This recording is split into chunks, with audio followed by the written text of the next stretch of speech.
Namo Sanghyang Adi Budaya, Namo Budaya. Perkenalkan, nama saya Alexandra dengan NIM 231501048 dari Fakultas Farmasi, Program Studi Sarjana Farmasi. Pada video kali ini, saya akan menyampaikan sebuah topik yang sangatlah penting dan bermanfaat dalam kehidupan kita sebagai masyarakat awam di Indonesia. Topik tersebut adalah mengenai moralitas. Sebelum memasuki penjelasan moralitas menurut perspektif agama Buddha, saya akan terlebih dahulu menyampaikan moralitas menurut perspektif umum secara singkat. Apa itu moralitas? Menurut Kamus Besar Bahasa Indonesia, moralitas adalah sopan santun, segala sesuatu yang berhubungan dengan etiket atau ada sopan santun. Kata moralitas memiliki istilah yang selalu berkaitan dengan kata moral. Moral sendiri, menurut Kamus Besar Bahasa Indonesia, memiliki makna sebagai ajaran tentang baik buruk yang diterima umum, mengenai perbuatan, sikap, kewajiban, dan sebagainya. Moral sering juga disebut sebagai akhlak, budi pekerti, ataupun susila. Mengapa moralitas itu penting dalam kehidupan kita? Berikut ini adalah beberapa alasan mengapa moralitas itu sangatlah penting. Yang pertama, moralitas membentuk hubungan yang sehat antar individu dalam masyarakat. Nilai-nilai moral seperti kejujuran, keadilan, dan empati membantu menciptakan lingkungan yang memungkinkan kerjasama, saling pengertian, dan rasa percaya antara orang-orang dalam lingkungan tersebut. Yang kedua, moralitas membantu landasan yang bagi pertumbuhan dan kesejahteraan masyarakat secara keseluruhan. Yang ketiga, nilai moral membantu mengatur perilaku individu dalam masyarakat. Mereka memberikan pedoman tentang apa yang benar dan apa yang salah. Dalam agama Buddha, moralitas disebut dengan sila. Sila merujuk pada seperangkat prinsip moral atau etika yang membimbing perilaku seseorang ke arah yang lebih baik. Mengapa sila itu penting bagi kehidupan kita?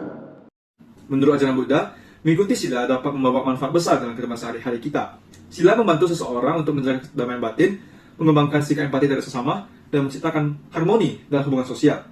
Dengan mengikuti sila, seseorang dapat menciptakan fondasi moral yang kuat untuk hidup yang lebih bahagia dan bermanfaat bagi diri sendiri dan juga orang lain. Apa aja sih sila-sila yang perlu dijalankan oleh mahasiswa atau seorang sarjana profesional? Saya sebagai salah satu mahasiswa atau sarjana profesional dari Universitas Sumatera Utara dapat menjalankan 3 macam sila utama, yaitu yang pertama adalah Pancasila Buddhis. Pancasila sebagai dasar moralitas umat Buddha telah menjadi landasan hidup umat Buddha agar memiliki moral lebih baik. Sila pertama, sila ini juga memiliki kaitan dengan kehidupan saya sebagai seorang mahasiswa.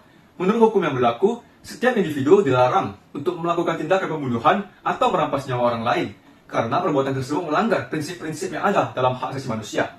Oleh karena itu, guna menghindari perbuatan-perbuatan tercela tersebut, saya bertekad untuk mengembangkan sifat cinta kasih dan welas asih terhadap seluruh makhluk, dan selalu siap membantu mereka yang memerlukan pertolongan. Sila kedua, sila ini juga memiliki kaitan dengan kehidupan saya sebagai seorang mahasiswa. Menurut hukum yang juga berlaku, setiap individu dilarang untuk mencuri atau melakukan pencurian. Untuk menghindari pelanggaran ini, saya tekun dalam memberikan dana kepada yang membutuhkan, serta memilih jalur mata pencaharian yang benar, tanpa menimbulkan dampak negatif terhadap pihak lain, namun memberikan manfaat. Sila ketiga, sila ini juga memiliki kaitan dengan kehidupan saya sebagai seorang mahasiswa. Saya berkomitmen untuk menghindari tindakan-tindakan yang melanggar norma dalam sebuah hubungan. Saya akan membangun hubungan yang sehat dan positif, yang sejalan dengan moral dan etika, serta selalu bersyukur dan setia pada pasangan saya, dan juga menjauhi perilaku atau tindakan yang tidak pantas dalam sebuah hubungan. Sila keempat, sila ini juga memiliki kaitan yang penting dengan kehidupan saya sebagai seorang mahasiswa.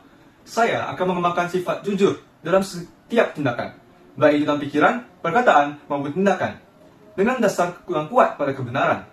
Kejujuran bagi saya berarti menyampaikan informasi dengan benar, rasional, bermanfaat, dan pada waktu yang tepat. Saya berkomitmen untuk tetap jujur dalam menjalankan tugas-tugas dan ujian yang diberikan oleh para dosen, serta berkompetisi secara jujur dan adil dalam segala bidang. Sila kelima, sila ini juga memiliki kaitan dengan kehidupan saya sebagai seorang mahasiswa.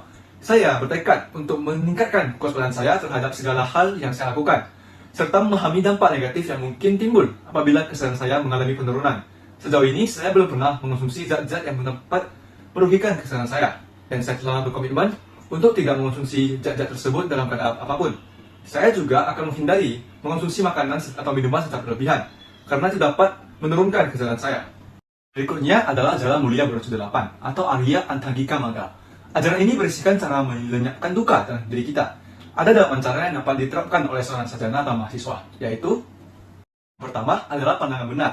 Bagi kita mahasiswa, penting untuk memiliki pemahaman yang benar terhadap tujuan belajar, perkembangan pribadi, nilai-nilai dan prioritas mereka dalam pendidikan dan kehidupan, dan juga bagaimana pengetahuan yang diperoleh dapat diterapkan dalam kehidupan sehari-hari. Yang kedua adalah pikiran benar. Kita sebagai mahasiswa harus memiliki pikiran yang jernih, positif, terbuka, dan kritis. Ini membantu kita untuk menyaring informasi, mengeksplorasi berbagai sudut pandang, dan mengambil keputusan yang bijak. Nomor 3, perkataan benar. Dalam konteks ini, penting bagi kita mahasiswa untuk berkomunikasi dengan baik, baik dalam percakapan sehari-hari maupun dalam tugas akademis. Menggunakan kata-kata yang sopan, bijak, dan penuh empati dapat membantu dalam berinteraksi dengan sesama, serta menghormati pandangan orang lain dalam diskusi dan presentasi. Keempat adalah perbuatan benar. Bagi kita mahasiswa, hal ini bisa mengacu pada perilaku etis dan bertanggung jawab, baik dalam lingkungan akademis maupun di luar kampus. Bagi mahasiswa, ini bisa menjadi konsistensi dalam belajar, dengan tekun dan mengikuti aturan yang berlaku. Yang kelima adalah penghidupan benar. Ini merujuk pada profesi atau bidang studi yang sesuai dengan nilai-nilai pribadi dan kontribusi yang ingin diberikan kepada masyarakat. Memilih karier yang sesuai dengan minat dan bakat dapat memberikan kepuasan dan manfaat yang lebih besar. Kita sehendaknya mencari nafkah dengan jujur. Meskipun mahasiswa mungkin belum terjun langsung ke dunia kerja, prinsip ini dapat diterapkan dalam kehidupan kampus. Misalnya, tidak melakukan kecurangan pada saat ujian ataupun tugas-tugas. Sebagai tambahan, dalam kehidupan atau masalah pencaharian yang benar, bagi perumah tangga dalam bidang perdagangan, terdapat 5 objek perdagangan yang harus dihindari, yaitu berdagang senjata, makhluk-makhluk hidup, daging, minuman atau makanan yang membaukan, dan berdagang racun. Keenam adalah pengupayan benar. Bagi mahasiswa, ini mencakup dedikasi dan belajar, eksplorasi pengetahuan baru, dan kemajuan untuk berkembang secara pribadi dan mencapai tujuan. Sebagai mahasiswa, kita perlu belajar dengan giat dan konsisten untuk meraih hasil yang baik. Ketujuh adalah pengheningan benar. Kita sebagai mahasiswa perlu fokus pada tujuan akademis kita, mengelola waktu dengan baik dan menghindari gangguan yang dapat menghambat pencapaian tujuan kita. Agar dapat memperoleh hasil yang baik, maka kita harus belajar untuk fokus dan konsentrasi saat belajar. Kedelapan, penyadaran benar. Mahasiswa perlu untuk mengembangkan kesadaran diri dalam mengelola waktu, emosi, dan hubungan sosial, agar memiliki kesadaran diri yang tinggi. Memilih diri sendiri, kebutuhan, dan emosi dengan baik. Ini membantu mahasiswa mengelola stres, kecemasan, dan tekanan yang mungkin datang selama masa studi. Dan terakhir adalah dasar Raja Dhamma, atau 10 sifat kepemimpinan. Dalam konteks agama Buddha, ajaran ini dianggap sebagai ajaran moral yang menjadi landasan bagi seorang pemimpin dalam menjalankan tugasnya dengan baik. Berikut adalah isinya. Yang pertama adalah dana atau kedermawanan. Sebagai mahasiswa, kita sebaiknya melakukan dana yang bukan hanya berupa materi, namun bisa juga berupa ilmu yang telah kita peroleh selama masa perkuliahan. Yang kedua adalah sila atau kemoralan. Sebagai seorang mahasiswa, kita seharusnya memiliki karakter yang baik, sopan, etis, rendah hati, dan bijaksana, di dalam maupun di luar kampus. Tiga adalah paricaga atau pengorbanan. Sebagai mahasiswa, kita tidak harus mengorbankan diri kita, namun kita dapat mengorbankan waktu kita bersenang-senang, seperti scrolling sosial media, pergi keluar bersama teman, dan lain-lain. Jadi waktu untuk belajar dan meningkatkan kualitas diri kita dalam segi akademis maupun non-akademis. Yang keempat adalah ajaba atau ketulusan hati. Sebagai seorang mahasiswa, kita sewaktunya memiliki karakter yang jujur dalam mencapai tujuan kita, seperti jujur dalam mengerjakan tugas maupun ujian yang diberikan oleh pihak dosen. Kelima adalah madafa atau ramah tamah dan sopan santun. Sebagai seorang mahasiswa, kita sebaiknya memiliki karakter ramah tamah di dalam maupun di luar kampus. Kita harus selalu berpikir sebelum kita bertindak, agar tidak menyakiti perasaan orang lain. 6 adalah tapak atau kesederhanaan. Sebagai seorang mahasiswa, kita harusnya tidak memamerkan harta kita dan tidak menghamburkannya, namun sebaiknya kita berdana kepada yang membutuhkan. Yang ketujuh adalah akodah, atau tidak memiliki niat yang jahat. Kita sebaiknya jangan membuat permusuhan antara mahasiswa, karena dalam kehidupan kita seharusnya bekerjasama dan berkolaborasi untuk menjadi sukses dan mencapai suatu tujuan, bukan malah menjatuhkan satu sama lain. 8 adalah ahimsa atau tanpa kekerasan. Sebagai seorang mahasiswa, kita seharusnya tidak mencelakai orang lain di dalam maupun di luar kampus. Kita seharusnya menyelesaikan masalah dengan kepala dingin dan bijaksana, bukan menggunakan amarah dan kekerasan. Kesembilan adalah khanti atau kesabaran. Kita sepatutnya menerapkan kesabaran dalam segala hal, dalam mengambil keputusan, dalam menghadapi masalah-masalah, serta dalam menghadapi ejekan maupun hinaan yang dilontarkan oleh pihak lain. Akhir adalah awirodana, atau tidak menimbulkan pertentangan. Sebagai seorang mahasiswa, kita seharusnya tidak memaksakan kehendak kita kepada pihak lain. Kita seharusnya mengembangkan sikap toleransi terhadap sesama dan menghormati pendapat dan kepercayaan orang lain.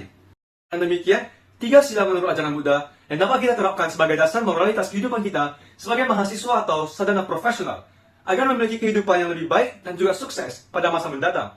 Mohon maaf jika ada kesalahan berkata, dan saya ingin mengucapkan terima kasih atas waktu dan perhatiannya. Semoga apa yang telah saya paparkan pada video kali ini dapat menjadi pedoman untuk menjalankan sila untuk masa depan yang lebih cerah. Namo Sahyang Adi Budaya, Namo Buddhaya.